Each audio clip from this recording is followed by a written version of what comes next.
So we got back a few days ago, a couple of days ago, and now done some work on the van. You can see she's got new wheels, push wheels, 15-inch. Nice. Right, yesterday took off the exhaust, drained the oil because we had a little bit of an oil leak. So that's what's left of the exhaust. I've got a new one to go on. It's all been taken off. Nothing wrong really. There were some leaks here, and just there were some small holes in the top. The actual exhaust part was okay, but I bought the whole unit. You can see in that one there's a big hole there which I couldn't fix, and it was kind of better just to buy the whole lot. Then I knew it was alright, so I got a whole lot trying to put it on today. Took the oil strainer out, all that, because there was no gasket on the oil strainer by the looks of things. Just looked like someone had put some glue on it, so I'm hoping that's what the leak was. And it only did it when the oil was really thin. But hey ho, someone told me if they leak, they're just marking their spots. Let's see. So all the bits I've taken out here. The oil strainer. See that? It's like some sort of rubber type gasket, but there's nothing on this face. And also on the back of this. So I'm just going to tip them out now. Some mud bolts. There's like a black rubber type crap. But hey ho. Plus I've got a new one to go on there. Proper gaskets. There's a few dodgy nuts missing, things like that. You know. Let's open up the bottom to show you what we did. How we did it.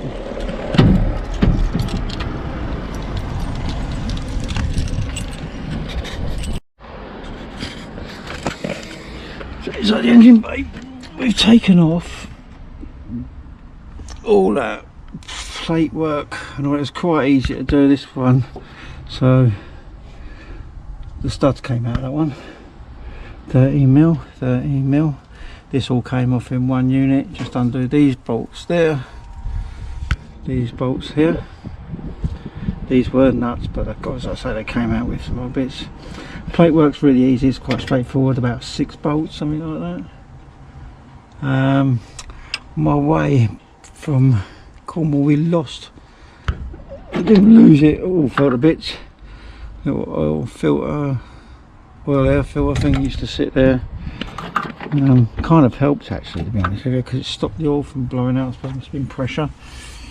Then I took all out of the heater boxes, which you need a small 13mm. What I mean is small is not the length, it's this. I had a small, yeah, small in length to get around the back of the heater boxes, get it off really easy, and the cables and that come off. And now I'm in the process of putting it all back. I'm putting it all back loosely so I can fit it all, give me a bit of movement on it, and then put it back and tighten it all up. I'll straighten those underneath now. I've taken all that off. Look there. You can see that's all out. That's been draining overnight. There was just a leak. It seemed to be running from there to there and dripping off of there.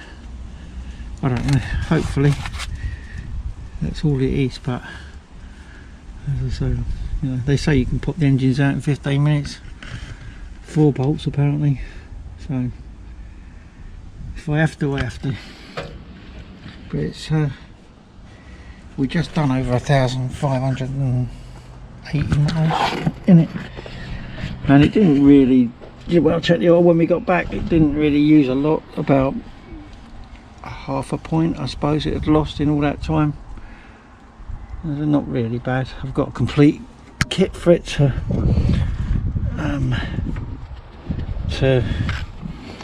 service kit, so I'll put all that on. We did have one of these blow off while we were there, so that's why you can see some tape on it, tightened it up a bit, stop them blowing off. That one blowing, that one came off, and I found it in the engine bay when I looked when we got to Devon. So I'll let you know, get on.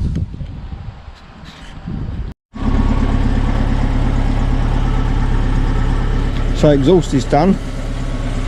She sounds a lot throatier. There was quite a few leaks and a few bolts missing from the original, which I've replaced. Changed the oil. Don't think there's any oil leaks now. Not at the moment anyway. We'll have a look at them all in. I've got it running up the temperature.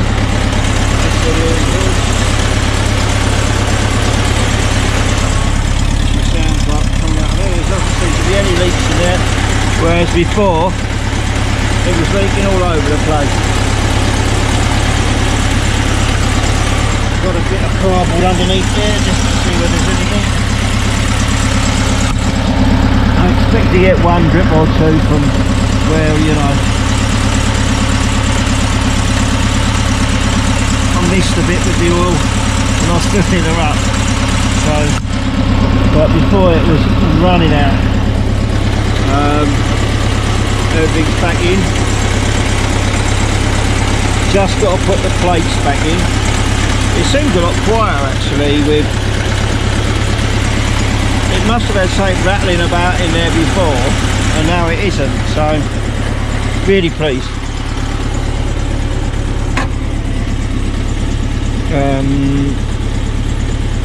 Just got to put on the plates, and these. They're weird, they're different from the other ones. They come with these to clamp them on, hold them all in place. So that's all that. Just letting her get up the temperature to see what oil she drops. And she's taken quite a while. She's been going now for like 15 minutes. So let's see, I've got a gauge there I've put in.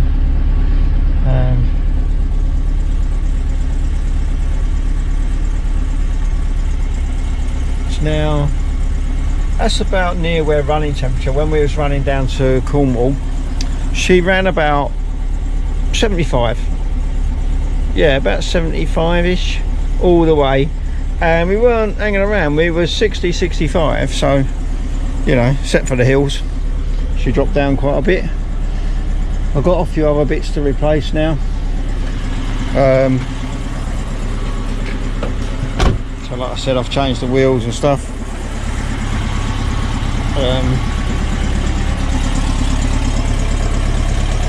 Just thinking what else we've got. I actually want to put my step in a bit better later at some point, because I think it sticks out too far. But in this box here, I've got all the window rubbers for both doors, so all these and all this and all this chrome, all this I got from, I've now got replacement stuff for all this, so this is all cracked and rubbish. I've never done one before, so bear with me. This door never shuts properly. I think it's got an issue with the rubber, so I'll do that one, and then maybe I'll get one for this, because this one has a problem as well. When I shut it, it doesn't seem to want to grip, pull in tight, and I think when I look, the rubber seems to protrude out, and I think it's, well, it's this bit, isn't it? It's that one, so might get a new rubber for that. Could be that. I know you can adjust them somehow with these. I think you pull that in a little bit, and when you pull the handle up, it pulls itself in. So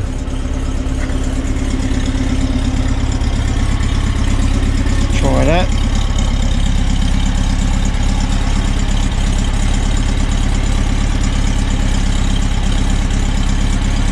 hopefully don't get any more leaks. Got a service kit there, so I got plugs. They didn't have any points. Got the cap, distributor cap.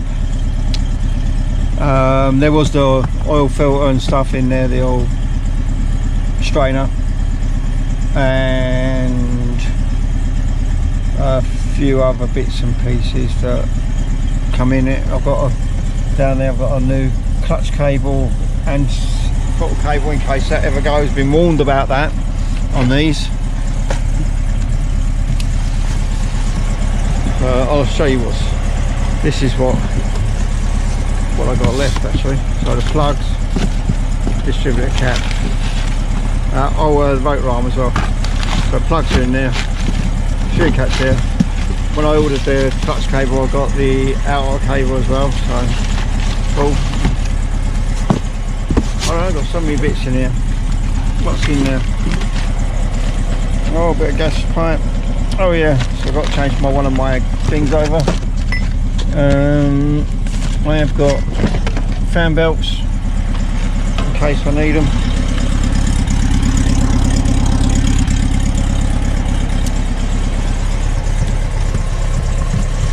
That's it really. So time for me to go and have a shower now. I've been laying out here in the rain. Not good for me. A funny feeling that tyre's not up, but a slight leak.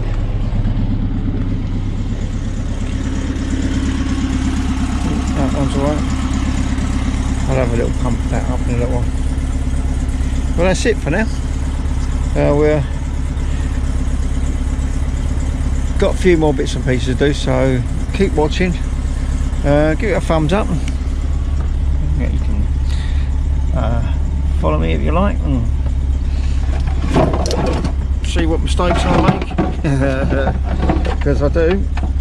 I don't film them, but yeah, I make them. Right, well, we'll catch you later. Like and subscribe, love that. Keep an eye on me, and we'll see you later.